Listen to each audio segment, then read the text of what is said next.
Hello दोस्तों, स्वागत है आपका स्टूडेंट या स्टडी चैनल में। दोस्तों, हम लोग संबंध और फलन पढ़ रहे थे। संबंध और फलन में हमने सभी चैप्टर को डिस्कस किया था या शुरुआत के सभी चैप्टर को लगाए थे। A B C D E F तक लगा दिए थे। आज जी और एच के बारे में बताएंगे, जिसमें कि जी हमने आपको पढ़ा दिया है, उसके थोड़ी बारे में हिंट बताएंगे और बाकी एच चैप्टर को आज लगाएंगे। एच चैप्टर में होता क्या है? एच चैप्टर पूरा फलन पे है।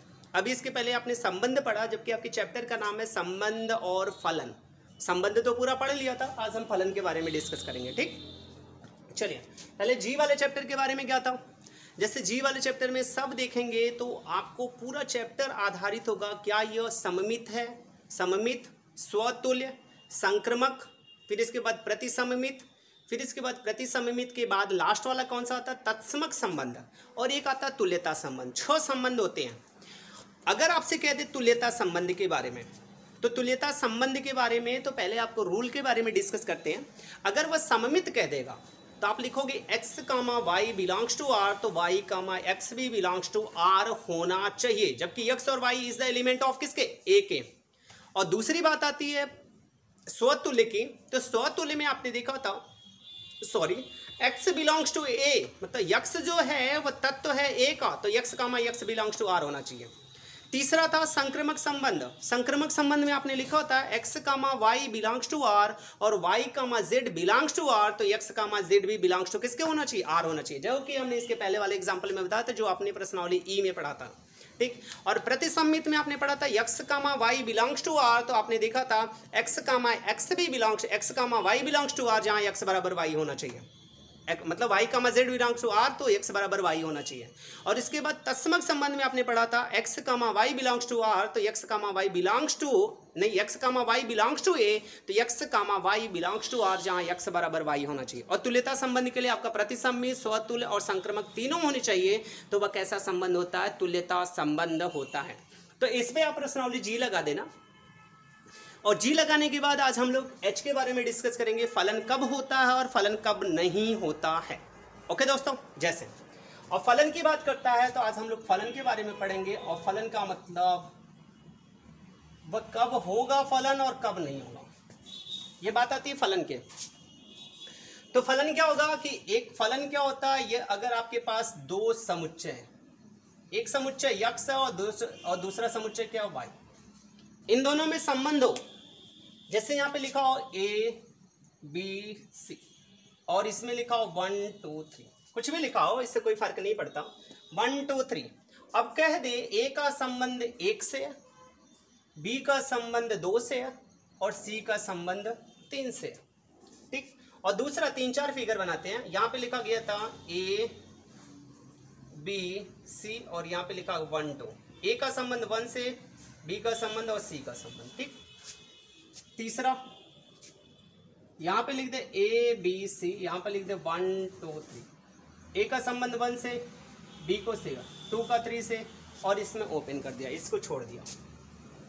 यहाँ पे लिख दिया a b c, यहाँ पे लिख दिया 1 2 3, a का संबंध 2 से, ठीक, b का संबंध और 1 का संबंध 2 से 3 से, ऐसे कर दे a b c, यहाँ पे लिख दे 1 2 1 2 और b ओपन हो गया, b छोड़ दिया।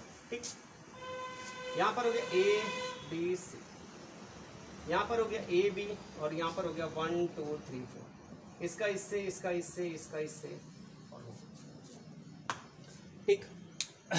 अब अगर ऐसे करके फिगर बनाए, ये पहला फिगर है, ये दूसरा है, ये तीसरा, ये चौथा, ये पांचवा, ये छठा, 6 फिगर हो गए आपके पास। और ऐसे ही फिगर दिया हो और फलन के रूप में, और आपसे पूछे क्या यह फलन है या नहीं है, तो आप देखेंगे a का संबंध किससे? 1 से, और b का संबंध 2 से, और c का संबंध 3 से। तो हम कौन सा ऐसा कॉन्सेप्ट लगाएं कि जिसमें हमें पता चले कि यह फलन है या नहीं है। तो इसमें देखेंगे, इसको बेटा मान लेना, जैसे पुत्र मान लेना, और इसके पिता मान लेना, इसको पुत्र मान लेना और इसको क्या मान लेना? पिता।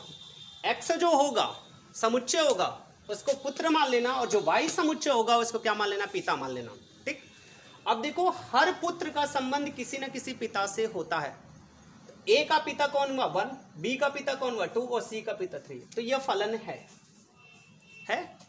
फिर इसमें दूसरा ए और बी दो पुत्र हैं, इन दो पुत्रों के पिता कितने, एक है, वो एक है, और सी का पिता कौन है, एक है, तो यह फलन है। दो पुत्र के एक पिता होंगे, होते हैं, ऑब्वियस सी बात है, दो पुत्र नहीं 10-12 के पुत्र के एक पिता होते हैं। और ऐसा कुछ होता है जो पुत्र हो उसके कोई पिता ना हो, ऐसा तो कभी होता नहीं। जैसे इसमें देखेंगे ए जो पुत्र है उसके पिता का नाम क्या है 1, सी जो पुत्र है उसके पिता का नाम है क्या 2, और बी कहाँ गया, बी भी तो पुत्र है। ऐसा कोई पुत्र होता है जो लावारिस पैदा हो, या मतलब जिसका कोई पिता ना हो, ऐसा तो कुछ होता है नहीं, कोई ना कोई उसके पिता होते हैं। तो बी ऐसा पुत्र है जिसका कोई पिता नहीं है, अतः यह जिसका कोई पिता नहीं है तो यह फलन नहीं है।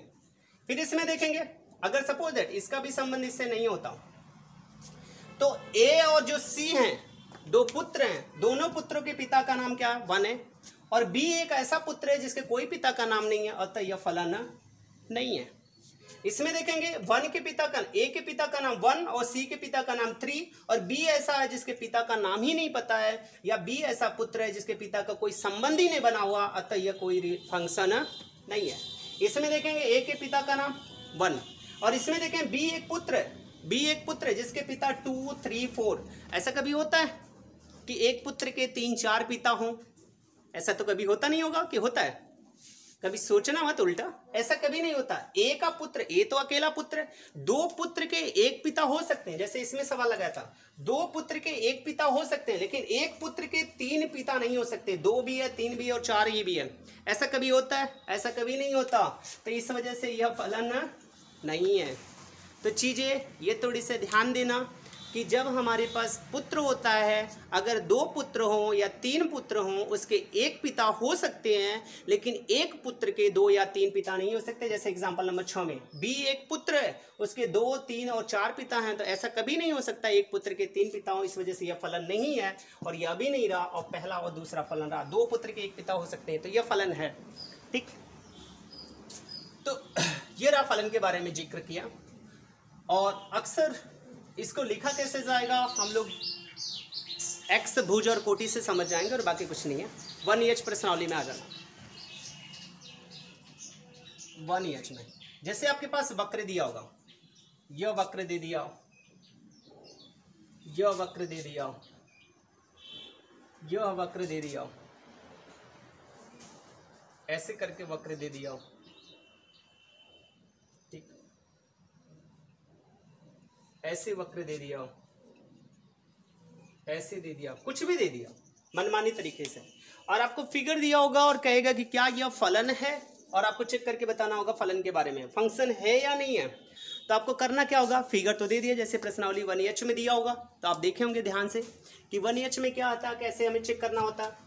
तो इसमें क्या करना, एक ऊर्ध्वाधर लाइन खींचना। ऊर्ध्वाधर पता होगा आप लोगों को, क्षैतिज ऐसे बोला जाता है, ऊर्ध्वाधर एकदम सीधे बोला जाता है। जैसे हम खड़े हैं तो इस समय हम ऊर्ध्वाधर है, अगर हमें कोई उठा के इस तरीके से खड़ा कर दे ऐसे करके, तो हम क्षैतिज हो जाएंगे। लेकिन ऐसी नौबत ना आए कि ऐसे कोई खड़ा करे, लेकिन ऐसे कोई कर दे तो वो क्या हो जाएगा, क्षैतिज हो जाएगा। ओके, तो चलिए देखें, आप उस पर जहां से मन करें, जैसे यह वक्र दिया गया था, ये एक्स एक्सिस है, ये कौन सी वाई एक्सिस है, इस पर यह कोई दिया गया था, तो जब यह दिया गया है तो इस पर एक ऊर्ध्वाधर लाइन खींच देना।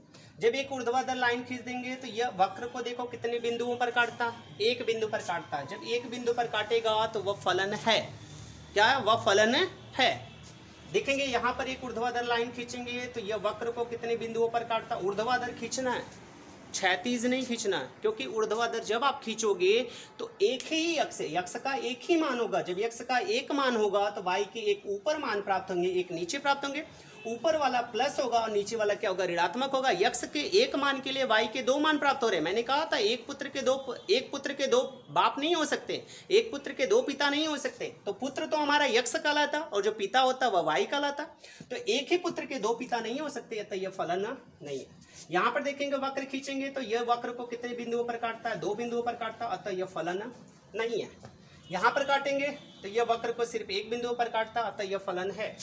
यहाँ पर जब काटेंगे तो यह सिर्फ वक्र को 1 बिंदु पर काटता, अतः यह फलन है। इसको जब काटेंगे तो यह वक्र को सिर्फ 1 बिंदु पर काटता, अतः यह फलन है। ये सवाल थी फलन का, एक बेसिक एग्जांपल बताया और बेसिक एक्सरसाइज, और एक्सरसाइज 1H आपको लगाना होगा।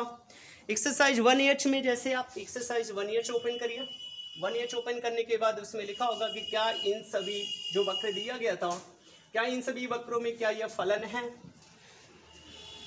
सॉरी जैसे 1H दिया गया था, 1H के सवाल में लिखा गया था, पहली सवाल थी बस वैसे डिस्कस कर देना, ऐसे तरीके से खींचा गया था, तो हमने कहा था एक ऊर्ध्वाधर लाइन खींच देना। ऊर्ध्वाधर जब आप उत्तर लिखेंगे तो कह देना कि यह ऊर्ध्वाधर लाइन वक्र को सिर्फ एक बिंदु पर प्रतिच्छेदित करता है, जब एक बिंदु पर प्रतिच्छेदित करता है तो यह फलन है, अगर वह दो बिंदुओं पर प्रतिच्छेदित करता है तो यह फलन नहीं है। तो पहला वाला फलन है।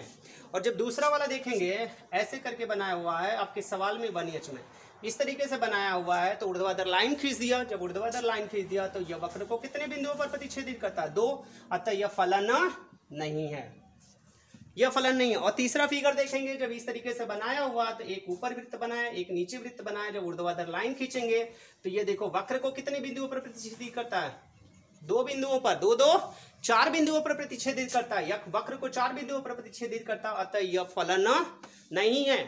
अगर ऊर्ध्वाधर लाइन खींचने से अगर वह वक्र को एक या दो बिंदु, सिर्फ एक बिंदुओं पर प्रतिच्छेदित करता है तो फलन है, अगर एक से ज्यादा बिंदुओं पर प्रतिच्छेदित करता है तो फलन नहीं है। तो हम आपसे यही आशा करते हैं मित्रों कि आप 1H की सवालें लगा लेंगे। अगर 1H की सवालें लगा लेंगे तो हम आपको आगे वाली प्रश्नावली का डिस्कस करेंगे। ओके दोस्तों, तो फलन के बारे में और भी बहुत ऐसे अंतरक्षेपी फलन क्या होते हैं, आच्छादक फलन क्या होते हैं, अंतरक्षेपी आच्छादक क्या होते हैं, एकैकिक फलन क्या होते हैं, हम इसके बारे में आपको बताएंगे नेक्स्ट वीडियो में। तब तक आप सवालें लगाते रहिए, स्वस्थ रहिए, मस्त रहिए और मौज मस्ती के साथ सवालें लगाते रहिए। ओके दोस्तों, थैंक यू।